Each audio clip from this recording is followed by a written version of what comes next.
There are two very interesting reports, viewers, that have come out which I want to bring to your attention, and I would ask our experts to actually shed more light on it. The first one is actually a global study that has been done, a massive study across countries with thousands of doctors who were involved in this study. It also had about 140,000 patients who are part of this study, involved in this study. And this study essentially shows that there needs to be a gap. There should be a gap and a delay between when you get a COVID infection and if you are then going to get a surgery done.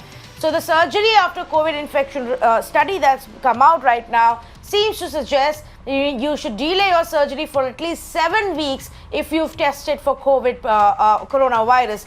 That death is actually 2.5 times more likely if there is a surgery done within 6 weeks of COVID being diagnosed in a person. This study was done by comparing people who've had COVID infection and then perhaps undergone surgery and those who didn't have infection, and those were the results that were actually studied and then tracked. The primary outcome measure was actually a 30-day post-operative mortality that was witnessed here. We'll also have experts who've read this in detail and will be telling us more. The other interesting research that has actually come about, and especially in reference to vaccines like the AstraZeneca, is that if you increase the gap between the two doses, then the efficacy of the vaccine actually increases. So in many parts, including in UK, they've decided to increase the interval. For example, in our country, we are still following the 4 weeks gap. Many other parts are actually doing 8 weeks to 12 weeks, which is 2 months to even 3 months gap between the two doses. Is that something we should look at? Do we need a change in policy, or is it fine to go with what we are going ahead? That's the one question I want to ask. So let's say good evening to our next set of panelists. Rajiv Das Gupta continues to stay with us. He's the chairperson for the Center of Social Medicine and Community Health. Also joining us right now, Dr. Hemant Thacker, Director and HoD for Medicine at Bhatia Hospital. He's a senior consultant at Just Lok and Breach Candy Hospitals as well in Mumbai. Dhruv Ghosh, Director of the Indian Surgery Research Hub, and Dr. Shilpa Sharma, Additional Professor for Pediatric Surgery at AIIMS. In fact, let me begin with Dr. Sharma and then go across to Dhruv. Dr. Sharma, let's talk about this first research, and I believe you were very well aware of the findings and how it was conducted. Now, help our viewers understand how much of it should we take seriously, and what does that mean for people who may be planning a surgery in the coming weeks? So the pandemic was a big challenge to go through for the surgeons to decide the timing for surgery, because there are certain conditions which are emergency in which you can't wait. There are other conditions in which they are semi-emergency, and when you screen them for COVID, you find them positive. So with this study, we tried to find out the timing of delay once a person becomes COVID positive. And the findings were really significant. Those patients who were COVID positive within a span of 6 weeks, the surgery was done, they had a higher mortality, up to 3 to 3.5 times more, and even a higher post-operative complication rate. So it is really a serious study, and one should try to have a gap of at least 6 weeks. Best would be more than 7 weeks if the patient is asymptomatic. If the patient has had COVID and still the symptoms are still there, the delay may be further progressed. Okay, so just to understand, Dr. Shilpa, to you first and then others, is it because of lower immunity? Because, there is still, while study going, more studies are being carried out about how a COVID infection impacts various parts of your body. What could be the possible reasons that this, at least this much gap would be required? So immunity is one factor, definitely. There is an inflammatory state in the body. There's a lot of pulmonary infection that's going on with COVID. So if the lungs are not functioning well, obviously the post-operative complication and the mortality will be high. Not only the lungs, the kidney, the liver, every organ in the body is affected once the patient has COVID infection. So the body is not in a state to overcome the surgical stress. Okay. Surgery itself is a big stress. Mr. Dhruv Ghosh, would you like to comment on this? Is this something that, would be of great help? Are the surgeons already following a system of this kind where this much gap is being given? So the surgeons have been strategifying these conditions, because in surgery you have certain emergency conditions like a perforation of the intestine, for example. You cannot wait in that. So even if the patient is COVID positive, you would go ahead and do the surgery. So in COVID times, each surgical specialty, be it cardiothoracic, pediatric surgery, general surgery, or neurosurgery, they had strategified their conditions, like tumors were taken up first, trauma could not be avoided. So these are the two conditions in which no surgery could wait longer. But there were other conditions in which, like congenital anomalies, you can wait for a complete reconstruction to take place. So already we were strategifying the things, but there was a doubt, if the patient is COVID positive on screening, what should we do? Even if there's an emergency, how do we go about it? So now it is, if it's an emergency, you need to do it. So you have to weigh the risks and the benefits. But if it's a semi-emergency, definitely a span of 7 weeks is desirable. Yeah, can I just come into this also? Let me also see if I can. Yes. Okay, go ahead, please. Yeah, no, I just wanted to add to what Shilpa was saying, and one of the things that's come over since the pandemic started, that more than 10 million surgeries have been sort of delayed across the country, and there are consequences to that. This is the first study which quantifies a time limit to which after which safe surgery can be done, and now that we have gone down the line, it's about time that surgery restarted. Otherwise, the backlog will be huge. The surgical workforce has not increased, but the amount of surgery that have to be done has increased. So we could safely start surgery for many of these patients after 7 days, and that would decrease the backlog and help patients. So it's not just about emergency and trauma. There is a consequence, and there is something to be paid for just for elective surgery as well, meaning simple elective surgery. If we delay too long, the results and the effects of it can be felt for years to come, especially in children and other chronic conditions.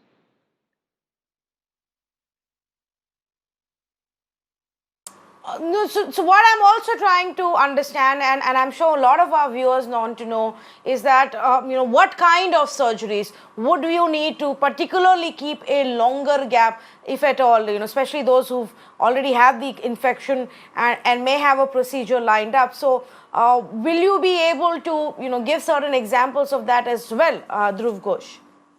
Yeah, so you're right. So a lot of this work has to be the decisions have to be taken by the surgical team. That means the surgeons and the anesthetists along with the patient.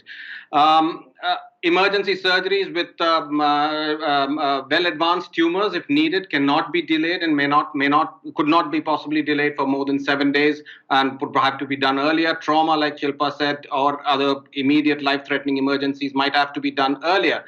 But then there are surgeries for congenital conditions, for example, that have got delayed. Surgeries for various other, say, a CABG, which has been delayed for because of COVID and the fear of COVID. And there is a backlog which is building up. Tumors, early detected tumors, which have got delayed and now have become higher grade tumors. So all of that has consequences, and it's about time we thought about restarting surgery in a safe manner. So these are things that can be done now. Life-threatening emergencies cannot be delayed. However, we've gone through a pandemic which is more than a year old now. Tens of millions of procedures have been delayed. Patients are suffering, and this study gives us a little bit of a hope in restarting surgery safely for many of these patients. Quickly just bringing in Dr. Hayman Tucker as well on this. Shilpa, I'll just come to you. Let Hemant Thacker also, bring in his views on this, and I'll come to you next. So, surgeries are essentially divided into elective surgeries, those that are planned, and emergency surgeries. A lot has been already spoken about emergency surgeries. Elective surgeries are surgeries like knee joint replacement, hip replacement, cataracts, routine surgeries like a gallbladder removal. Somebody has stones in the gallbladder. He planned to do it in winter. He planned to do it in his holidays. Now, these things are elective surgeries. Now, one should not be, forced in or locked in by the study results. Everything is tailor-made only to the patient. We all know that COVID is not an infection only focused to the lungs or the heart. But like dengue patients, people do not operate upon for 3 to 4 weeks or even 5 weeks because of the friability of the platelets and the blood tissues. Similarly, common sense for every physician and surgeon, and it will be the physician first who is treating COVID and the surgeon next who is going to land up on the table looking after the patient. There has to be a good period of time which allows the ill effects. The virus may exit or may become inactive after 16 or 18 days, but the ill effects of the virus can exist in the system for up to 6 to 8 weeks. So if you have an elective surgery like a knee joint replacement, I would tell the old lady, come back after 12 weeks or even 10 weeks. But if I have a tumor and if the surgeon says, look, this tumor is going to create problems, if I assess the patient, even allow in 5 weeks' time. Suffice to know that the takeaway from this report that has been of 1,40,000 is that you have to have a time frame and decide for the patient what is best for him. There's no blanket law or rule that applies. Oh yes, absolutely. Actually, that. Thank you for also highlighting that. So as we had Dhruv Ghosh also explaining that when there are emergency surgeries, and of course the decision has to be taken, and so it's not a blanket rule. It will be fluid, and of course it will depend on the case and the surgeon as well. Shilpa, you wanted to add something before I go to the next report that we wanted to talk about? So I just wanted to add, like each and every association had made their guidelines already in place when the pandemic came up. So the Indian Association of Pediatric Surgeons, we also wrote down a paper and put it in the journal. We laid down the guidelines about which all conditions need emergency, which are immediate emergency, and which can wait up to 2 weeks or 6 weeks. So guidelines are already in place. And for major surgeries, we told our surgeons just to do the stage 1 of the procedure and wait till the pandemic is over for the stage 2. So give immediate relief. The timing of surgery should be minimized. So major surgeries lasting more than 2 to 4 hours should not be done during the pandemic. Okay, now let's move on to the second very interesting development that we are seeing, which is specific to the vaccine dose intervals. And in our country, Mr. Rajiv Dasgupta, we are following the policy of a 4-week gap at least. Of course, people who may miss their date immediately can go up in the next few weeks as well. But some of the countries have actually increased this gap, especially those who are using the AstraZeneca vaccine, to 8 weeks. And even 12. Now, is there a need to relook at the policy, or are we okay? How much of a difference does it make if you double the time and the gap between the two? Well, the emerging evidence is that the immunity is certainly higher with an interval of up to 12 weeks. That's not unusual. That's a phenomenon which is seen with several other vaccines too. Now, the toss-up, as far as the Indian context goes, is what is programmatically feasible.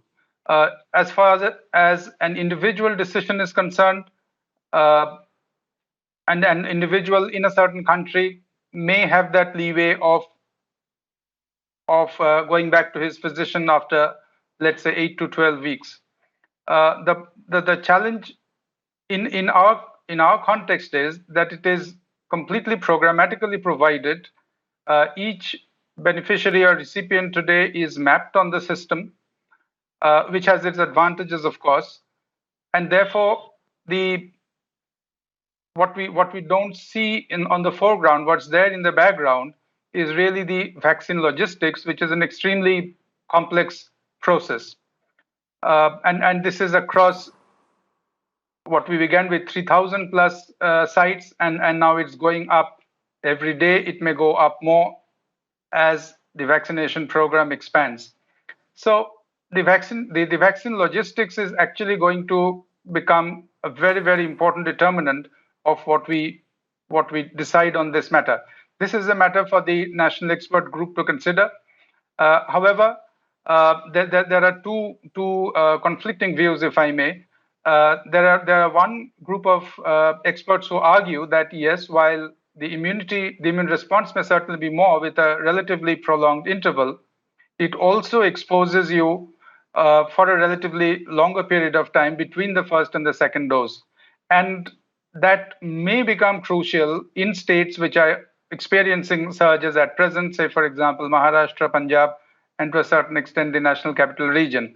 Now, one option is to leave it to the states and even the districts to decide what they would like to pursue, but that's not what we have done so far. It's still in the realm of the National Expert Group. We'll have to wait and watch a bit as to how the National Expert Group responds on this. Dr. Hemant Thacker, would you want to weigh in on this? So, it's interesting. Do you know how this began? In England, they were falling short of second doses. So they decided to postpone the second dose. And obviously, they didn't want to twiddle their thumbs in that period. So they kept looking at antibodies. And as my colleague has rightly pointed out, with every week that goes by, more and more antibodies form, even after the first dose. So if you find X antibodies after week 5, you'll find X plus 5 after week 6, and so on and so forth. Now this study comes up with the fact that you will get more antibodies. It's not unusual. You will get more antibodies as more time elapses between the dose and the estimation of antibodies. But remember, Astra came up with the 4-week rule. There are lots of people, and I like the example which my colleague has cited, that the window period in between which the first dose and the second dose, adequate antibodies may not be formed. What's the use of deferring? It's only numerology that you're playing with. One is 70%, other is 82%. Pfizer came up with something. Today there is another published paper in the US where it says AstraZeneca, 1 dose, 92%. So we are all thinking on our feet and we are looking at data. Suffice to know that a vaccination dose of AstraZeneca gets completed after 2 doses. Whether you take it on the 4th week, 5th week, 6th week. If you want to linger longer, that's your choice. I would say leave this choice to the patient, what and if he wants to take it. But the company, when they enunciated from their laboratory tables, said 4 weeks. And I see no qualms in giving it after 4 weeks or another 4 weeks later. Because things today will change tomorrow, and who knows what will happen in the window period. So these are papers which we listen to, we may nod, we may even put a deaf ear to it. But the fact remains that after 4 to 6 weeks extra, there is a little better result. That's what they have claimed. Well, that's a very interesting thing that you've in fact said. And so, yes. Yeah, just to add to what he said, and it's very relevant, because at the same time, this discourse actually adds to the confusion, if I may, on the minds of a person who has been immunized with 1 dose and now waiting for the second dose. So I took my second dose on the 28th day. I took my second dose on the 28th day, and God is kind. I have good antibodies. I'm not here to say I have 82 and you have 65. As long as we have adequate antibodies, I know that the next infection, if it comes, will be milder. I will have tamed the infection and I won't get hospitalized. The message is complete your vaccination to tame the next virus. Even if it's a mutant, you'll get a mild infection. That's what the message I would want to pass across. Yeah, that's the message, and therefore it's not about flaunting numbers, as you very rightly said. However, unless this message goes out clearly from the national authorities, and a convincing argument to that, potential recipients would always be in a state of unease and confusion what I should do. And therefore, I fully agree that a very clear messaging needs to go, and therefore back it with the scientific reasons that the Indian national authorities are pursuing. So let me just add to that. Fair enough. Let me add to that, that as of now, we know that the government and the ICMR are of the view that we're going to stick by our policy of 4 weeks of gap. Of course, it's not to say that if you miss your date after 4 weeks, or even up to the 5th week or the 6th week, you can't go and get it. Perhaps it will turn out to be better. But 4 weeks is a policy that we are going to follow. Research shows that if you do wait longer, and which is why some of the other countries may have changed their policy, the efficacy is better. and perhaps there are more antibodies in your system. The company says 4 weeks is good enough, and that's what our government is going to follow. Big thank you to all of the panelists who've joined us. We are completely out of time, so I got to wrap this conversation right here.